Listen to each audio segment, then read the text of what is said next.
So let us now move on sa pinaka-last na problem. So solve the system of linear equations. Off yan ah. Kamali lang ako ng type dyan. So solve the system of linear equation below. Given na tayo ng nilatag na. So parang ano lang din, kung ano lang yung nilabas natin nung previous examples, ayun lang din yung gagawin natin.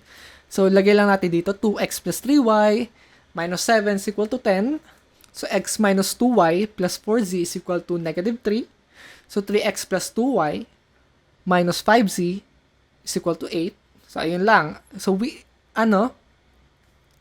kung sa previous examples we have two equation, two unknowns, dito naman we have three equations, three unknowns. So kung wala kayong calculator, pwede niyo yung manumanuhin, pero medyo painstaking ata yan kasi marami kayong isa-substitute back.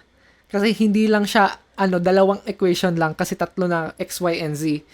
So kung iisa-isahin natin yan, medyo parang mawawalan tayo ng oras para yan kasi it's only a limited of time para dito. So, gumamit lang tayo ng calculator. Pwede, hindi lang naman ata pwede kang gumamit ng algebra dito. Pwede kang gumamit ng matrix.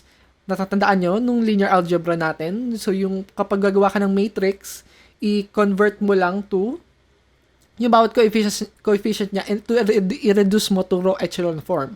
Tandaan nyo ba yan ng linear algebra? Okay, tandaan naman. Okay. So, ayun na lang. Gamit na tayong calculator. Pumunta tayo sa equation mode. So, imbes na 2 equation, 2 unknowns, ang ipipindutin natin is yung 3 equation, 3 unknowns. Ayun na lang. So, tayo?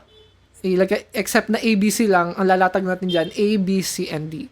So, hindi ko na lang yan i-explain. Sulatan ko na lang din. Ano nga ulit? Yung mga, coefficients. So, 2, 3, negative 1, 10, 1, negative 2, 4, negative 3, 3, 2, negative 5, and 8. So, na lang natin yan? I-press mo na lang yung equal sign dyan. Ano yung sagot? Ayan. Salamat, Michelle. We have x is equal to 1.30. So, y is equal to 2.53. And z is equal to 0.19. So, kung gusto nyong na lang yan, tawag dito, kung tama ba yung lumabas sa mga calculators nyo, i-substitute back nyo na lang sa bawat x, y, and z na values. Kaya, if ever naman na, pero yan, dinouble check ko na kanina, so tama naman. So, that's our final answer.